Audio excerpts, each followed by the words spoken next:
Hello and welcome back to Ye Olde Guide, your podcast tour of the history and heritage of English towns and cities. Today we've got a city of superlatives, steeped in history and well also, in places, rather steep.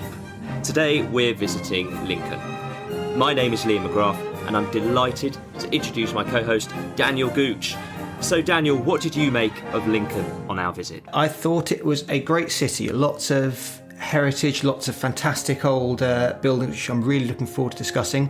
And almost as important, we saw Ipswich get their first win of the season when we were there. So it was a doubly fantastic trip. Turning point of the season. So to be honest, I think we've both been to Lincoln quite a few times over the years. And we will, of course, in this podcast be talking about the very famous cathedral, castle and historic buildings that many listeners will know about and might even have visited themselves. But this podcast is trying to dig a bit deeper into other areas of heritage in the cities we visit. And to do that, we've split our episodes into 4 sections of inquiry. Firstly, we'll be looking into cultural influences of Lincoln. Then we'll be looking at the history of politics and war in Lincoln. Then science and industry. And finally, we'll come on to urban landscape, where we'll be getting into those remarkable buildings. And we certainly won't have enough time to do Lincoln justice, but we will certainly try. We have a final category called reality versus expectations. For a little entertainment along the way, we give a score for historical legacy and importance in each of those categories. You can learn more about the podcast on our website, yeoldeguide.com. You can also leave feedback and comments on this episode, questions, and if you think there's anything we've missed, please do get in touch via the website yeoldeguide.com. Lincoln's located in, Lincolnshire, in the East Midlands, sort of the east of the East Midlands, in a relatively flat part of England. Although it's the exceptional hill at Lincoln that's really given rise to the settlement, hasn't it? Yeah, I think when you go to Lincoln, the geography of the city really hits you. It's really characterised by this very steep hill from which the city centre spreads downwards. It was initially founded actually as a Roman fortress around 60 AD on top of that hill as a defensible location.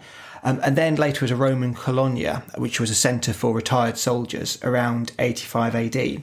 Excavations have revealed the Roman fortress sitting on top of the hill in Lincoln's centre. But Roman civilian buildings did grow to the south of the fortress down that steep hill once the Legion moved to York and it became a colonia. Now, as with many other British towns, Lincoln was almost completely deserted when the Romans left Britain.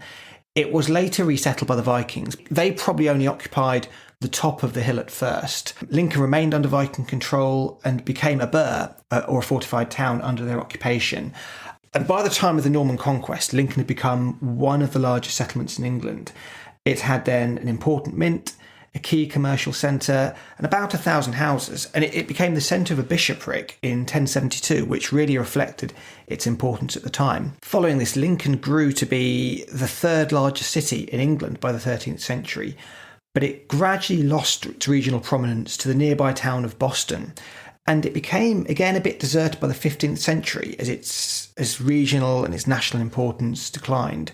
The population of the city fell possibly to levels that it hadn't seen since even Saxon times, and this resulted in lots of open areas and empty parishes within the city. This urban decline was really exacerbated by the Reformation. The city was full of religious houses and several parishes, which the city just completely lost then. There were 7 monasteries in the city at the point of the dissolution, so this loss of patronage and power really did hit Lincoln hard. In fact, there's a poem which possibly dates the 15th century, which was still being quoted in travel writing in the 18th, which included the line, "Lincoln was, London is, and York shall be, the finest city of the 3.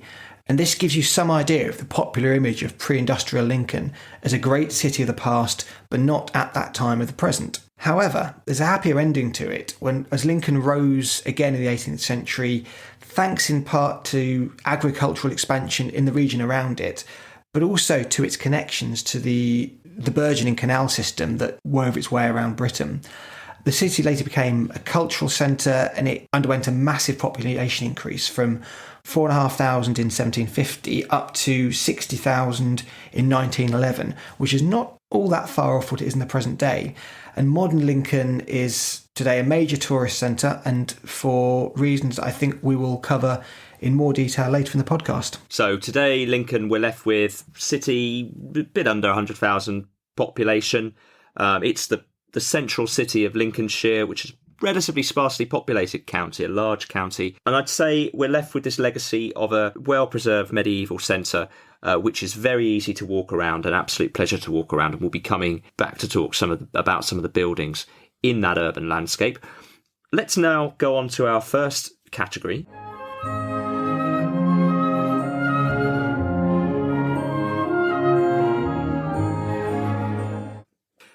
In our first category, culture, we look at the artistic legacies that Lincoln has left for the country and the world.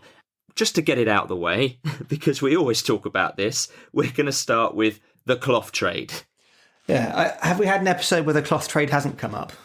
Not yet. No, we're going to get it out of the way early today. I know we do always talk about the cloth trade, but this time we're sitting in a different category, art and culture, and I'll actually tell you something a little bit different on it, which is that Lincoln was historically famous for its green cloth, which was just known, very imaginatively, as Lincoln green in the 16th century.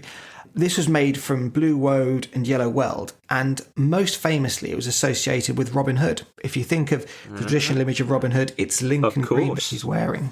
Never thought of that. Does have other appearances in popular culture you might be aware of. The Canterbury Tales. In the Friar's Tale from the Canterbury Tales, a devil appears dressed in Lincoln green. In Ivanhoe, Walter Scott's famous novel, Lincoln green is mentioned 3 times. It's mentioned in Vanity Fair by Thackeray, and it was actually worn by Torval and Dean, who come from fairly near Lincoln, in the 1980 Olympic figure skating competition. That isn't the one where they won the gold medal, but it's still a notable tribute. They were skating at the Nottingham Ice Arena, so they were locals, right? They were from not far at all. So that's amazing. I never knew about Lincoln Green, and but what else have we got? We've got the Lincoln Cathedral Library, which holds some significant texts. Yes, it's something a bit more tangible that you can see today is the Lincoln Cathedral Library. This is really notable for its architecture and what it contains. Part of the library building was designed by Christopher Wren, who was commissioned specifically to build a new library because of damage wrought on it in the Civil War.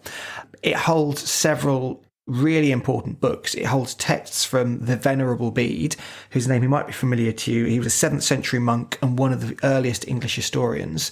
It also holds the first Bible ever published in North America or published into a Native American language, which was published in 1663, known as the Eliot Indian Bible, which was written in the native Massachusetts language. So a first in Lincoln, and I know these are fairly typical in many British cities now, but a first in Lincoln was the traditional German Christmas market. That's right. Lincoln was the first city to hold a regular traditional German Christmas market. It started in 1982, so it's fairly recent development. It really started as part of its twinning with the city of Neustadt, and stallholders still come over from Neustadt to the Lincoln Christmas market today. Originally, it was just 11 stalls set up near the castle on the top of the hill. Now there are over 200 each year, and people come from far and wide to visit it. And the number of visitors it attracts each year, it's certainly within 6 figures. I have to admit, the sources vary wildly on this. The official Christmas market website says 250,000. Other sources say 100,000 people visit it per year. I think the council website said 500,000. So we don't know exactly how many. These are huge numbers. How do you count I don't know how you fit that many people into Lincoln. Well, vast numbers.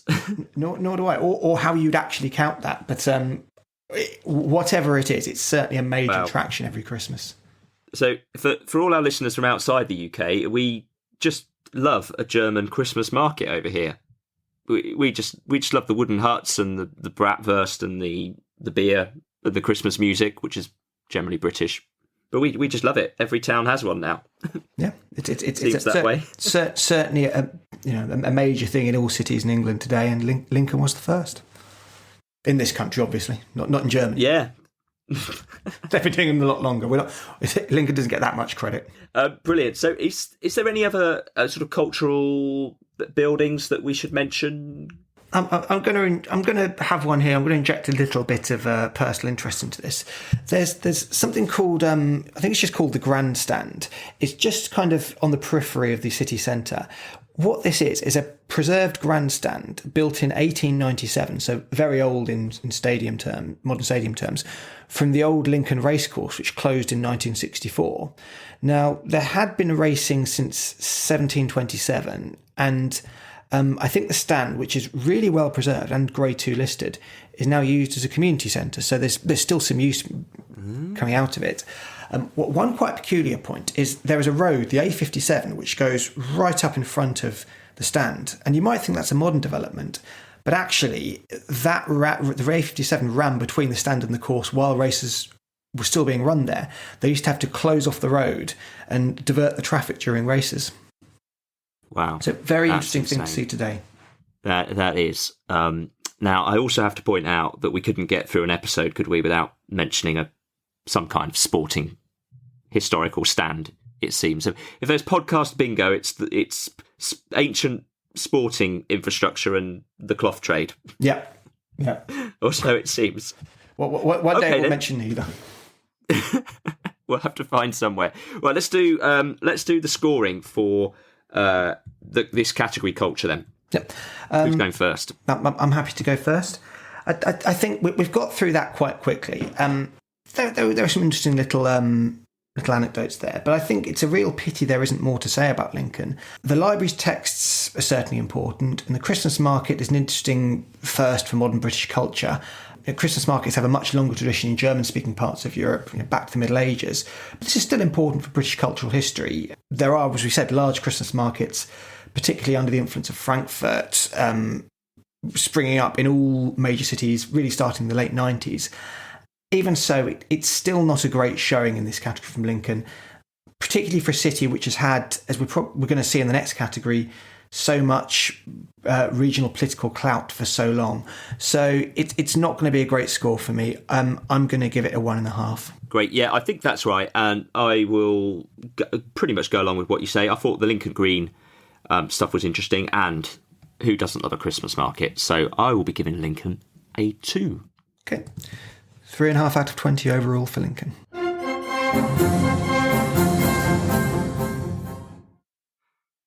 Our second category is politics and war. With a major castle and its strategic location, it's perhaps not surprising that some really major events in the political and military history of England have occurred at Lincoln. There's a huge amount to cover here, but what we're going to do is we're going to start with 3 major battles: the Anarchy, 1141, the First Barons' War, 1217, and the English Civil War. And then we'll talk later about Lincoln's role, important role in modern warfare. So let's start, we're doing this chronologically, let's start with the Anarchy. Could you give us a very, very quick overview of the Anarchy and what happened in Lincoln? The Anarchy was a notable period of civil war in the mid-12th century between 2 claimants to the English throne. There was Matilda, who was the daughter of Henry I. I think she was his only surviving legitimate child, and her cousin Stephen.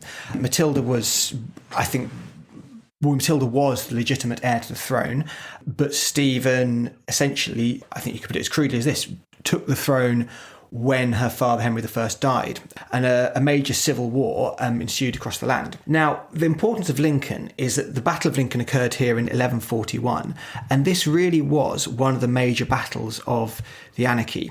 The specific background to this battle is that Stephen had caused offence to the Earl of Chester, who, as we saw in the Chester episode, was a really notable person at this time, by giving lands that the Earl of Chester wanted to his enemies. So, in revenge, the Earl rebelled against Stephen, captured Lincoln Castle from the king's forces there. Stephen and his forces then besieged Lincoln Castle with about just over 1,000 troops. But Matilda's relief force of about a similar number attacked them, and most of Stephen's leading nobles just fled. As well as in the castle, there was fighting in the city streets leading downhill from the castle. Stephen was actually captured and temporarily deposed. He was held in Bristol, which was Matilda's stronghold to the southwest, but later released in a prisoner exchange for Robert of Gloucester, Matilda's half-brother. Now, this battle really should have been a major turning point in the war. And as we said, Matilda had Stephen as her prisoner. She had the growing support of more nobles. The sources say, and we have to be careful about how we interpret these, though, that she wasn't a great diplomat and she made enemies easily and essentially was chased out of London in June later that year. So she wasn't really able to consolidate her hold on power. But this could have been a really major turning point in the history of the anarchy. So Stephen was gallantly fighting outside Lincoln Castle. He couldn't manage it. He was captured. He was held prisoner. But somehow he still managed to, in the end, for reasons of diplomacy, it seems, he still managed to end up being king. He did. The anarchy, poor Matilda got nothing.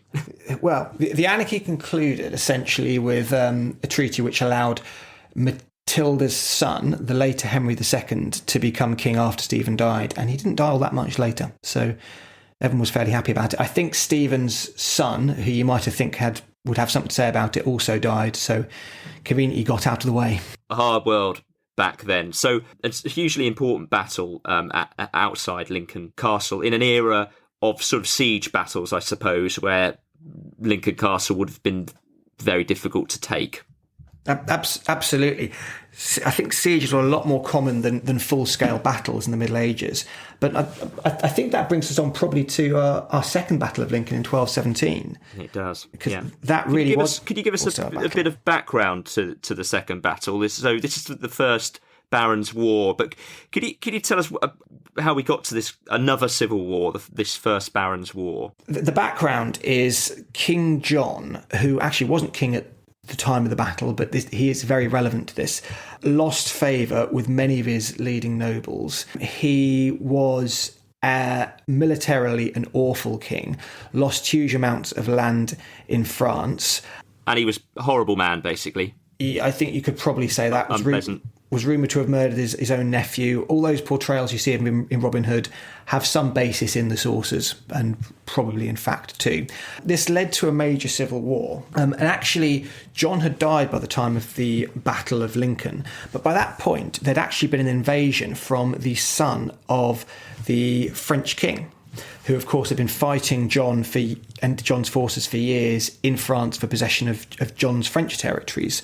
So the French Dauphin, which is just really what they would call the Prince of Wales, had invaded England and teamed up essentially with a load of rebellious northern barons. At the time of the battle, the French forces were within the walled city, so the area of the city that surrounds the top of the city with the castle, and besieging the castle at the top. And that kind of gives you some idea of the layout of the town's fortifications, with the major trading areas, the walled city down the bottom, but the major fortified area right at the top, and how you could easily split control of the two areas between the two. So I find that remarkable that the town was effectively occupied by the different side to who was in control of the castle. Absolutely, yeah. It was much easier to take the lower area than the top area. And actually, this led to quite an important strategic move in the counterattack by English forces. The Royalist forces, I shouldn't really call them English forces because they're English forces on both sides. We'll call them the Royalist forces, were led by William Marshall, very famous English knight, acted as regent to Henry III, who was just a young boy who was John's son and had succeeded him to the throne. He led the English troops in their counterattack and essentially attacked from the north, not from the south as you might have expected him to, which was an easier area to get to, but for what seems now obvious reason is you don't want to be defending up that steep hill which leads up from the south. That's a very steep hill. It's a huge incline. That would be a very difficult way to attack the top of the hill. He gave this major Churchillian speech. He said, "These men have seized and taken by force our land and our possessions. Shame on the man who does not strive this very day to put up a challenge. If we beat them, it is no lie to say that we have won eternal glory for the rest of our lives." It's, as a Churchillian, almost Shakespearean there. But his forces of about 1,000 attacked Louis the Dauphin's forces of about 1,600 at the castle. As we said, they're taking the city, but not the castle. And the battle lasted 6 hours. Now, this was a very big gamble. As we said, full medieval battles were very rare because they were so dangerous and risky. You could lose so much in having a full-scale battle with all your leading forces and leading abilities' lives at stake. But essentially, the royal forces were low on funds. The French king was a lot richer than Henry, especially after all the lands he'd managed to capture back from John previously. So they took the risk of attacking. And after 6 hours, the French commander was killed. The royalist forces won the day, and not long after, Louis was forced out of England back home to France. It was really the turning point of the invasion. Really important. So again, this is a second battle where we've got a real turning point in the Civil War at Lincoln Castle. It's really, I suppose, a bit like the Glorious Revolution, which we talked about in the Reading episode. It's really a forgotten invasion of England, and alternative history is always a very, very dangerous thing, especially when you're talking about an era when the modern concept of the nation state didn't really exist in the same way that it does today. But it was basically land barons, wasn't it? Yes, that's exactly. Landowners. Had the royal forces lost, even with all those caveats, there's every chance England would have been in some way subsumed into the landholdings of France, or at the very least kind of brought down to a vassal state status rather than maintaining the same political structure which ensued from that day. And I don't know where to fit this in, Daniel, but I mean, I think, thinking about the sort of the legacy in Lincoln that you can see as part of this battle. Lincoln Castle, and we may come back to this, Lincoln Castle contains one of the rare copies of the Magna Carta, which was the document which led almost to this civil war. Yeah, I think I'd probably look at Magna Carta in terms of the outcomes of the war as much as the causes. The battle is, as we said, an important event in a barely remembered invasion, but the political consequences were not just in respect of the different landholdings of the English king and the French Dauphin, but also in respect of the Treaty of Lambeth, which ended the war. This stemmed more or less directly from this battle, and it was at this point that Magna Carta was reissued. It had originally been signed by King John, of course, at Runnymede, but it was reissued after this as part of the peace treaty many times after, but it started to really pick up its major political significance as a document on the rights of individuals after this point. Right, and that's why Lincoln, when you visit, you really feel this history, because it is one of the only places where you can see the Magna Carta. I think the other copies are in Salisbury and the British Library, the original copies. And I think British Library has two, which seems a little greedy. Yeah, two copies in the British Library. But shall we move on to the next set of battles? Yeah, we will. We the Civil War. So there were two notable military events in the Civil War. I don't think they're quite as significant as the last two battles, but we'll still talk about them. There was the Siege of May 1644 by parliamentarian forces, and also it was attacked in 1648 by royalist forces. The reason that Lincoln was the site of two major military events was really because it was in between East Anglia, which was the heartland of the parliamentary forces, and major battlegrounds further north in the country. The 1644 siege ended with the parliamentarian forces once again taking the lower town first, and then later overrunning the castle areas is the narrative we've seen in the other two battles. But both battles did cause major damage to the city. The second one completely ruined the medieval Bishop's Palace, which dated from the 1430s, which is actually something you can still see today, the remnants of that palace. So there's a legacy for the Civil War as well. Shall we zip forward to sort of more modern warfare, where Lincoln has been quite significant in 20th century warfare? Yep, we can even start a tad further back on that. We can talk about the old barracks. Yep. The old barracks, which are still there today in Lincoln, were built in 1857 for the use of the North Lincoln Militia, later on used by the Lincolnshire Yeomanry. The reason you might want to visit them today, not just for their own personal interest, is because they now house the Museum of Lincolnshire Life and have done since 1969. I'm glad you mentioned that. Another stopping point on a visit to Lincoln. It is, but we can move on to the 20th century and talk about the first ever tank first ever tank was built in Lincoln, called Little Willie, or more boringly, the number 1 Lincoln machine. It was a prototype built in 1915 by the company Foster's of Lincoln, which, as its normal course of business, made agricultural machinery. These were actually... Little Willie was actually tested on the southern outskirts of Lincoln. If you want to see the site, it's where Tritton Road is today. As I said, it was only a prototype, but other versions did follow and were manufactured in Lincoln. And they include one of the first tanks that was actually used in the First World War, the Mark IV. And that's now on display in the Museum of Lincolnshire Life. Ah, tremendous. And so Lincoln was known as Tank Town, so clearly considered the centre of tank manufacture at one point. Now, and I have to tell you, I couldn't resist doing a bit of digging into this prototype tank, the first ever tank, and came across an amazing website called tankencyclopedia.com. And I've got some stats for you. The prototype tank weighed 16.5 tonnes. It had a crew of 6 and moved at 2 miles per hour. So there you go. It doesn't seem very quick, but I suppose if you're in a tank, it probably doesn't matter really, does it? If no one's seen one before, how do they stop you? And I suppose then that was the end of trench warfare. The tank, would you say? I'm not a military historian, so I couldn't tell. No, we might skip that comment because we don't actually know.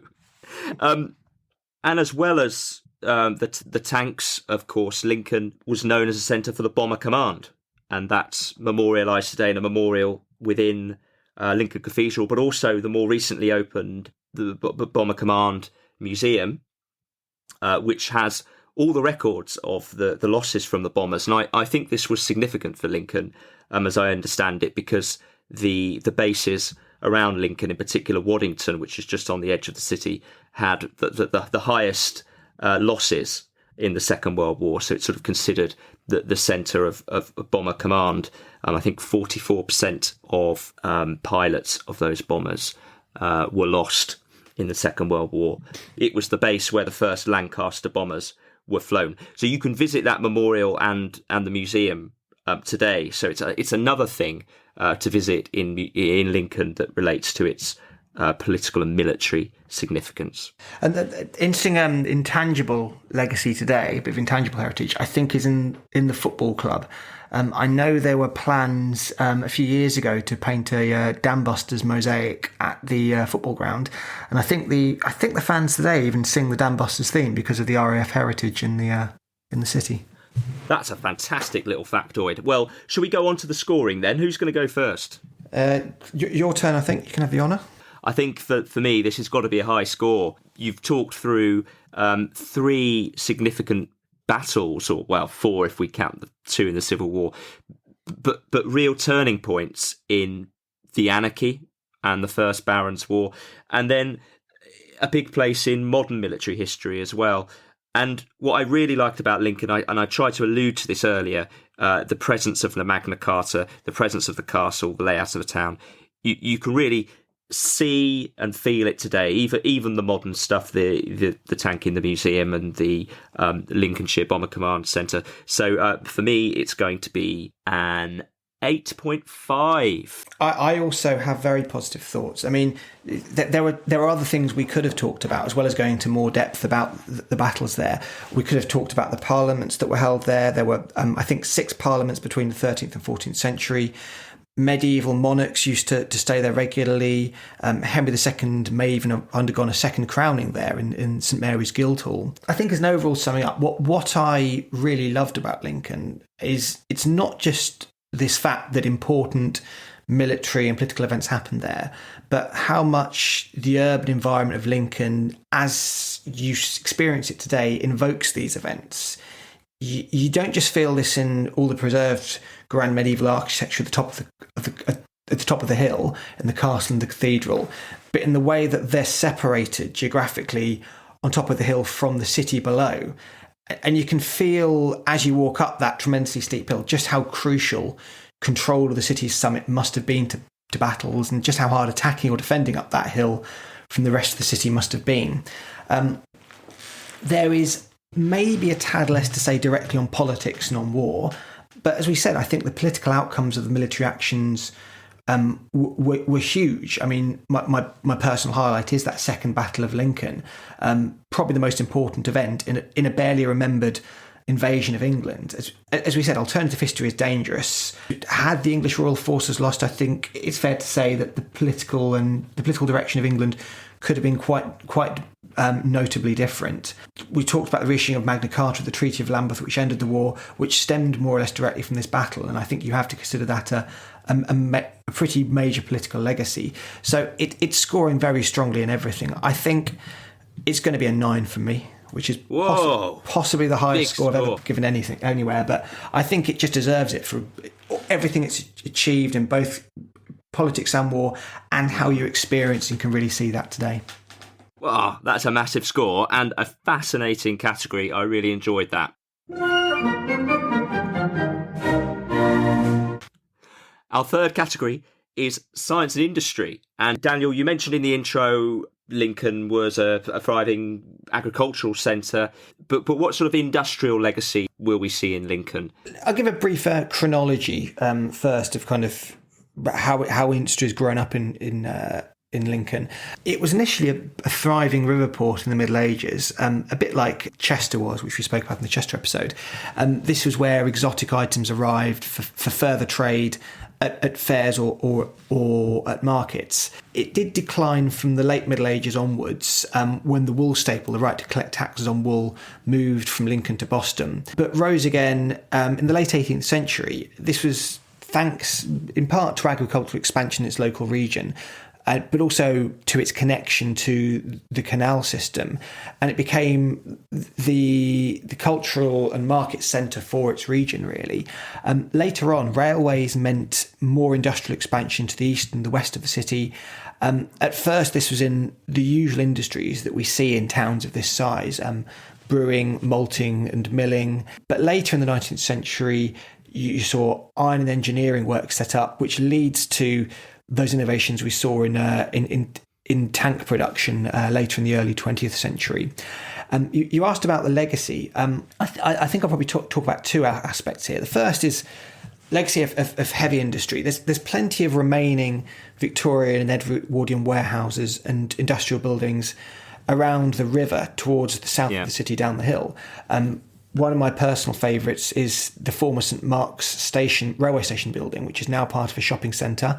Another is the massive old railway goods depot, which is now a university library, and also the Great Northern Railway's old engine shed, which is now the university student union.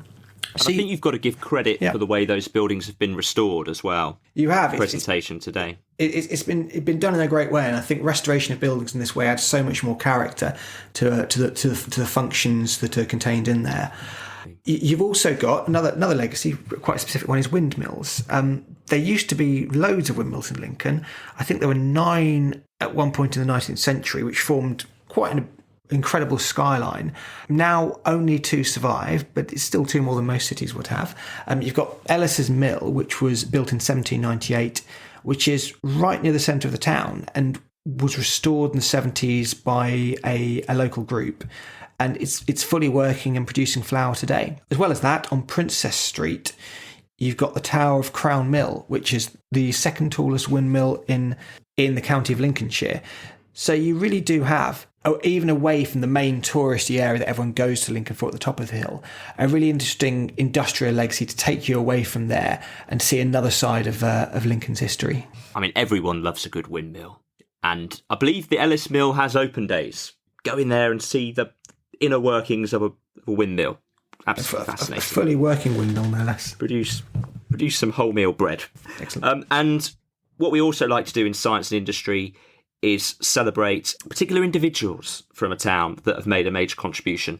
And I think we have to mention Charlotte Angus Scott, who is from Lincoln, a well-known mathematician who specialised in geometry. But that's not really what we want to focus on. She's left an equally significant legacy in her presence in mathematics.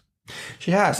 So Charlotte Angus Scott was a mathematician from the 19th and the early 20th century who was really instrumental in the education of women in mathematics. She was pioneering as a female head of department at university and supervised several women in their PhD studies. 3 of the only 9 women who earned maths PhDs in the 19th century were supervised by her. She was the first woman to join the American Mathematical Society and one of the first British women to be awarded a doctorate. She actually received special permission as a woman to sit her exams at Cambridge, but wasn't awarded full recognition for her studies because women weren't usually allowed to take exams at the time. There was uproar among the students, and so the rules were actually changed as a result to allow women to take the exam in the future. Although sadly she still wasn't awarded the full degree from the university. She actually had to attain her degree from the University of London as an external candidate. So an absolutely fascinating life and legacy there. And her relevance to modern Lincoln, where as we said she is from, is that she's celebrated today in the University of Lincoln's Charlotte Angus Scott Research Fellowship, which encourages postdoctoral study by women in engineering and computer science. So a really, I think, fitting legacy to her life and influence there. Really important legacy. Shall we go on to the scoring? I think it's fair to draw out the industrial heritage that remains in the city. I really like this, and as I said, it's a major reason for anyone with a broad interest in history to venture away from the touristy area up the hill and explore the rest of Lincoln. The redevelopment of the old industrial area around the Brayford Pool, the area of water down the bottom of the hill, is also very well done. In all honesty, there hasn't been a huge much else to say. Charlotte Angus Scott is a really impressive daughter of Lincoln. Her links to Lincoln aren't enormously obvious in the city today. Obviously, the research fellowship is a step in the right direction, but it would probably be fair to say she isn't as celebrated as you might think she could be. And I think overall, there's something to say for science industry, but it's not there's not much that Lincoln has given to the world in industry in this category. So I think it's going to be a fairly low score. I'm going to give it a 2.5. When we do this podcast, we go to cities and towns with really internationally renowned industrial legacies, which we don't see here. Although there's clearly important things have gone on here, and as we discussed in the last category, politics and war, the first tank town. Clearly, there was a centre of engineering at Lincoln that was important. Locally with some national implications. I think the legacy that is there, the buildings you've mentioned, the windmills, are fantastic, as is the legacy of Charlotte Angus Scott. But of course, she didn't do her best mathematical work within Lincoln. So for me, it will be a 3.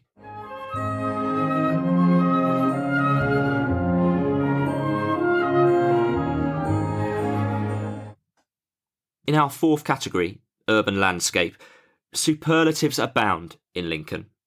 There are so many remarkable buildings. Let's start by orientating ourselves. Lincoln is split into a lower and upper town, and most of the famous buildings are at the top of the hill in the upper town, and you'll certainly need a cup of tea after climbing up there. So let's first of all talk about this hill and the resulting architectural influences. As we said before, the geography of Lincoln really does hit you, probably as much as any other city or town you could go to in England. It really does characterise the town, just how this contrast between the top of the hill and the bottom of the hill. This is actually tremendously important for reasons you wouldn't expect to the archaeological preservation of so many of the old buildings in Lincoln we'll come on to talk about, because the number one threat to archaeological preservation historically has always been farming, has always been agriculture. So many old buildings have been torn up, ploughed over, but of course you can't really farm very easily on a steep hill. So of all we talked a lot about the major periods in its history when Lincoln was abandoned. Well, having the geography it does has meant that so much of the city has been preserved to this day. We should probably try and give put a few numbers on the steepness of that hill, because it really is very, very steep. The incline is 16.12 degrees on average. And I think we can assure everyone it's a lot more than that in a lot of places. Daniel Defoe in the 1720s wrote about the trouble then that horse-drawn coaches had getting up to it. certainly, I think a lot of people would struggle to get up it today. The Ordnance Survey says it's the fourth steepest street in England. And when you get up there are spectacular views from the bottom, from the top to the bottom, but also there are good views from the bottom of the hill up to the top to the cathedral tower, which can be seen right from up the steep hill. But I think what's important to note here is the division is not just physical. The division is aesthetic in the different styles of architecture you see, and the division historically has been social as well. Daniel Defoe, again, when he was talking about the Upper Town in the 1720s, said there are some very good buildings and a great deal of very good company in the upper city, clearly singling the upper city out. And in Victorian Lincoln, the two areas, the upper and the lower city, really constituted two separate areas with minimal mixing and very different social structures. Living uphill was a sign of eliteness. And with industrial expansion, workers' houses weren't built into this area. They were built away from the hilltop, in contrast to the posh, older Georgian townhouses built on the top before. There's a gazetteer description of the city from the 1870s, which tells us the lower or south section is locally designated Below Hill, presents an appearance much inferior to that of the upper section, and contains the principal shops and inns, the markets, the least prominent of the public buildings, and most of the abodes of the working population. So, as I said, the division isn't just physical and geographical. The division is aesthetic. The division is social and absolutely crucial to the urban development of Lincoln over the centuries.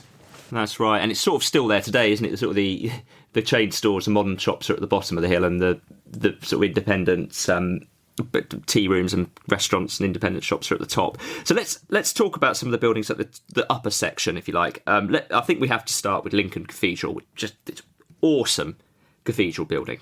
We will. Lincoln Cathedral, I think we have to get that. There are some awesome facts about Lincoln Cathedral. It's believed, no one can be absolutely certain about this, but I think commonly acknowledged by most archaeologists and historians to have been formerly the tallest building in the world when its central spire was completed in 1311, which was 160 metres high. And what blows my mind about this, it was the first non-ancient building to have held this title. Until it was completed, the tallest building in the world was the Great Pyramid of Giza. This is incredible, isn't it? Completed, 4,500 years before. And yeah. The central spire collapsed in 1548, but had it not collapsed, it would have remained the tallest building in the world until the 1880s, when the Washington Monument and the Eiffel Tower surpassed its height. So, in that respect, there is an incredible link between the Great Pyramid of Giza and really the modern industrial world. Nothing else surpassed it for height in that time. That is remarkable.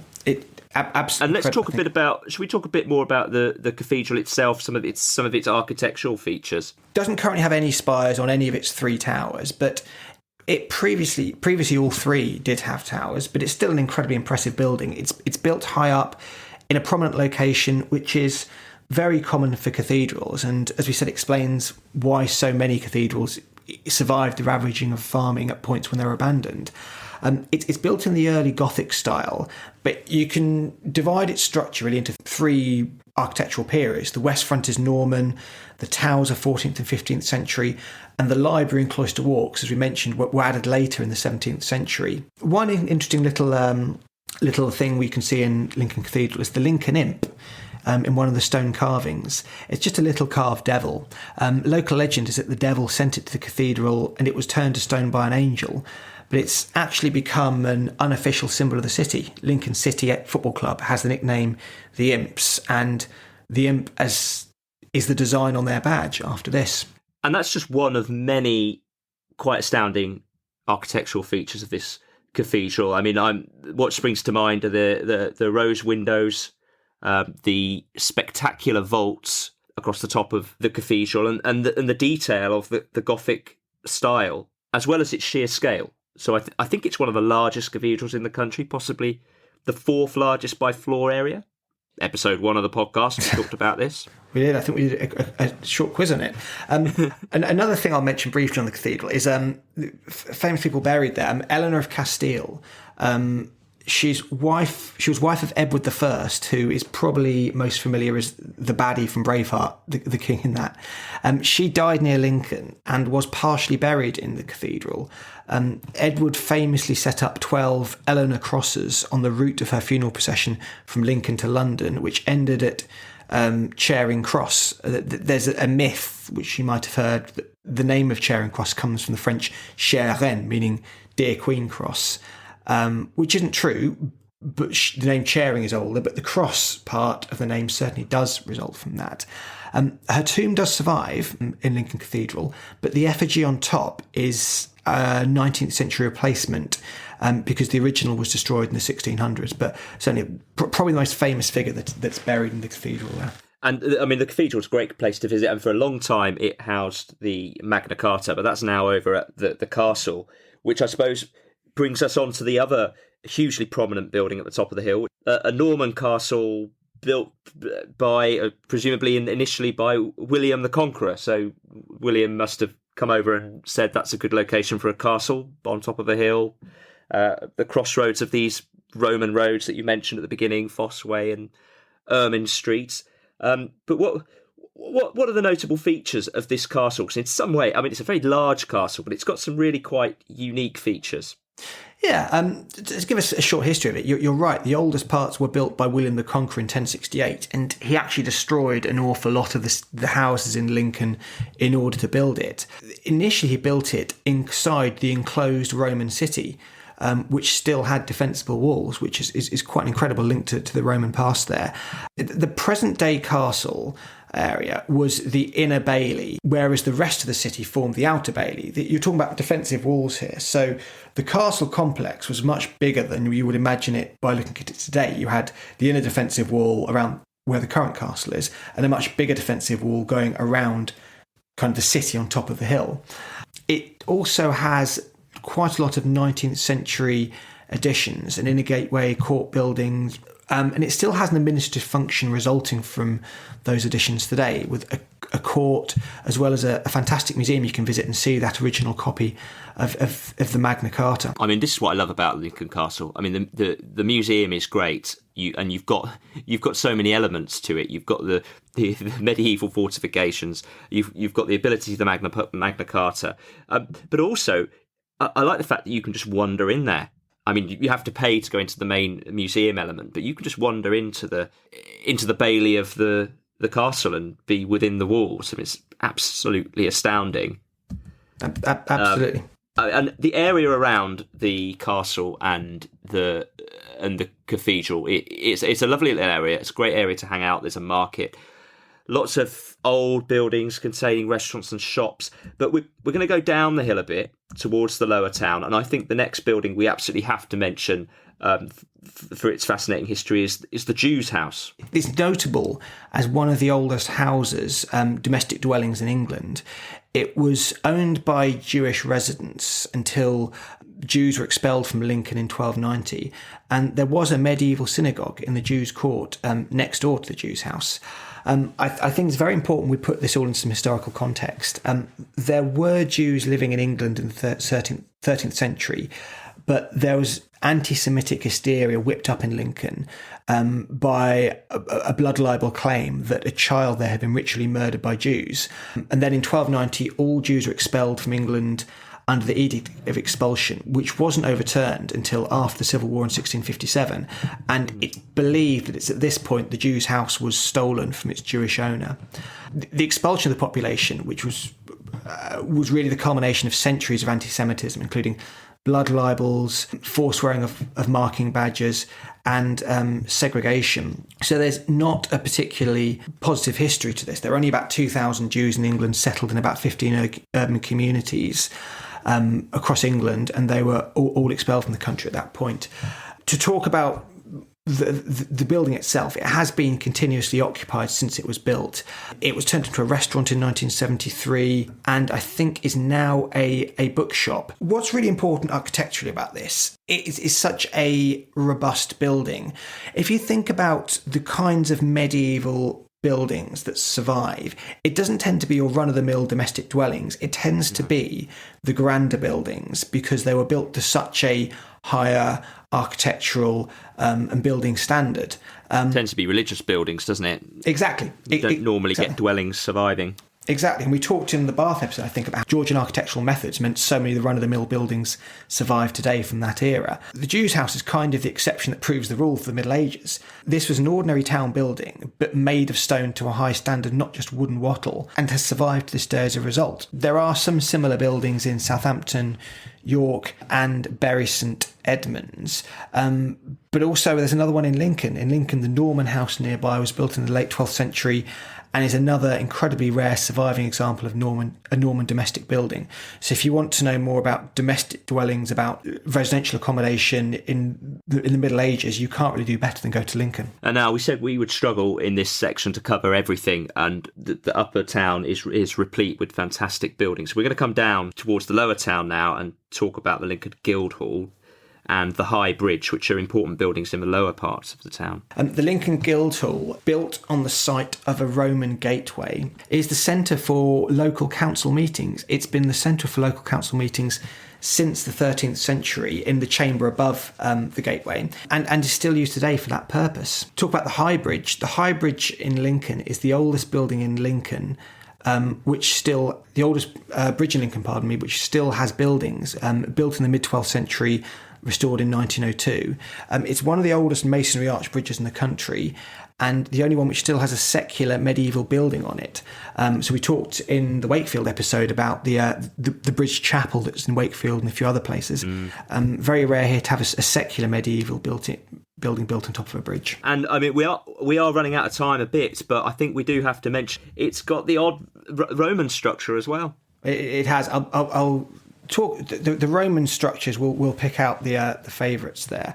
You have the Mint Wall, which is a stone fragment of probably part of the basilica, which was built in Lincoln. You have the Newport Arch, which is the only Roman gateway in Britain that's still used for traffic, that you can still drive through. There's another gateway incorporated into 27 Steep Hill. You can see other remnants of the Roman wall which surrounded the city in Cecil Street, Northgate and East Bight. East Bight is a particularly good place to see it because you can also see the ditch set up that surrounded the wall as a double defence mechanism. Also, several tiled Roman pavements have been found, which suggests that the town must have been a fairly wealthy settlement to be able to afford to tile its pavements. One last thing I'll talk about, moving on from the Roman period, if that's the case, St Mary's Guildhall, because... Oh, yes. This is actually an interesting old building that's set away from the top of the hill. It's right down the bottom, getting past the station towards the football ground. St Mary's Guildhall was built of stone between 1160 and 1180, possibly as a royal palace for Henry II. And as we said before, he may have undergone a second crowning ceremony within that building. It was built over the Roman Fosse Way, which ran to Lincoln, and you can actually still see parts of the Fosse Way excavated from within that building. So we've covered a huge amount there, but I think we're going to have to go on to the scoring. There's probably far more we could talk about it, but let's go on to the scoring. I just don't know where to start with Lincoln. It will get a very high score from me because it covers so many interesting architectural styles, but also some really important buildings, and we've waxed lyrical about the cathedral, the castle, but also the presentation of these buildings, and we talk about this a lot on the podcast. The setting of the buildings, the ability to walk between them, the quality of the architecture. And I think Lincoln's been very lucky in that it's been less affected by some of the major regenerations which have caused destruction in cores of cities. There is a busy inner ring road, but it's sort of shoved out the way of view for most visitors. I particularly like the different styles in Lincoln, and also even coming away from the town centre. I mean, we walked to the football ground, as we mentioned. The architecture coming out of the town, but also the views looking into the city as you come out are fantastic. So I think I think this is a splendid urban environment. You need a few days in Lincoln. For me, it's going to be a very high score. It's going to be a 9. Terrific score there. My feelings on Lincoln, there are so many superlatives here. The tallest building in the world for centuries, some of the oldest houses in England, the steepest, I should say, significant street in England. It's really a reflection of what an important place Lincoln has been for centuries, that so many buildings could be built to such robust standards and be preserved, and also how the landscape of the the city has helped with the preservation. As we said, you can't farm on a hill, and farming's historically been the number one cause of archaeological destruction in England. What we've been left with is a terrific city with a unique feel, which gives you maybe the best instinctive understanding through its geography of how the town has developed and existed throughout the centuries. So also a very good score for me. I'm only going to go slightly lower because I know there are other places which just have more to offer because of their size. There are other cities which have just a little bit more, so I need to leave some room to go up. So I'm going to give it. I'm going to give it a 9 as well. I think 9 gives me sufficient room to go up. Wow! No, I think 9 is the right score there. I suppose the one thing that Lincoln perhaps lacks is as much representation of 20th century architecture.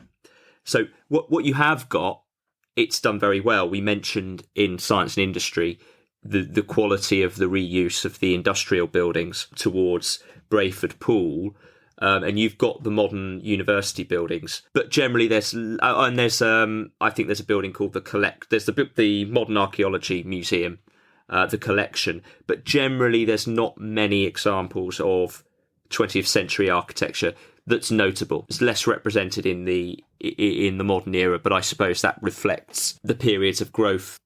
I did quite like the Weatherspoons. Going the one that might sound a very strange thing for a history podcast to say, but the one that goes down to the south of the station is an old converted theatre, and you can really get the layout of the theatre when you're in there. So yeah, I think it's not much to sound 20th century architecture, but I enjoyed it. Okay, good. I don't think Weatherspoons needs any advertising, so we'll a good score all round there in great scores in urban landscape. That's probably on par with Bath, so very strong. In our final category, reality versus expectation, we reflect briefly on how we felt Lincoln was compared to our perceptions of it, or what we expected. What are your thoughts? I have to be very careful on reality versus expectations, because Lincoln is a major tourist destination. It is. So expectations are high. People know to go to Lincoln. If they're going to pick somewhere to go, it's going to be high up on the list. So we start at 5. We've said, I think, overwhelmingly positive things about Lincoln, particularly in politics and war, particularly in urban landscape. And I think where it exceeded my expectations is, as I keep talking about, how you can really feel the impact of the geography, the impact of the physical heritage of the city, and how that invokes so many of the important events that have happened there.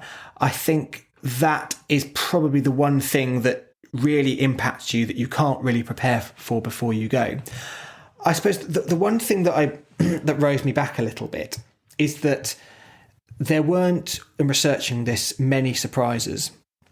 There wasn't much that I found that really blew me away, with perhaps the exception of the fact about the cathedral being the tallest building in the world for thousands of years, that one link between the Great Pyramid of Giza and the Washington Memorial and the Eiffel Tower. Broader topics, there wasn't a huge amount that I didn't know about. So I think that balances out. So I'm going to give it a middle of the road score. I think I'm going to give it 5. You're right. Expectations have to be high with Lincoln because these buildings are so famous. I'm going to give it a slightly positive score though, because I feel in Lincoln I can get a bit closer to the history than I do in other cities I visit, which often have well promoted buildings, cathedrals, castles, and so on. I love the fact you can just wander inside the castle. I like the way the centre's presented, and maybe I'm biased here, but I like good urban planning. I like coming out of a station, walking calmly through a city. It feels walkable despite the steep hill, and it feels kind of relaxing even though it's busy. So it just edges slightly above what I'd expect. So for me, it's going to be a 6. So that's 11 out of 20 on reality versus expectations. That's, given what we've said, given the way our expectations were about Lincoln, given how famous it is, I think it has to count that as a pretty decent score, 11 out of 20. So overall, Lincoln scored 17.5 out of 20 on politics and war, 5.5 out of 20 on science and industry, 3.5 out of 20 on art and culture, 18 out of 20 on architectural and urban heritage, 11 out of 20 on reality versus expectations. So that's 55.5 out of 100 overall. So despite slightly disappointing showings in science and industry and in art and culture, it's got really terrific scores in politics and war and urban landscape, which have really lifted its score up into the realms of positivity. It has a very similar scoring profile to Bath. Perhaps that shouldn't surprise us. Well, that was an absolutely fascinating episode. Thank you so much, Daniel, for so much insight there. And for me in particular, all the information about the anarchy, the First Barons' War, absolutely fascinating. Where are we off to next? We are off to another famous city towards the north of England. We're going to Lancaster. Lancaster! Oh, can't wait. And I do you know what? I know very little about Lancaster, so this one should be a lot of fun. Excellent. Yeah, I've started the research. I'm already massively enjoying it. There's going to be a lot to say, I think. So thank you everyone for listening. Please leave us comments and feedback on the website yeoldieguide.com. You can also leave reviews on Apple Podcasts, leave a score on Apple or Spotify. We'd really appreciate that feedback if you've got time. But for now, that's bye from me. And bye from me.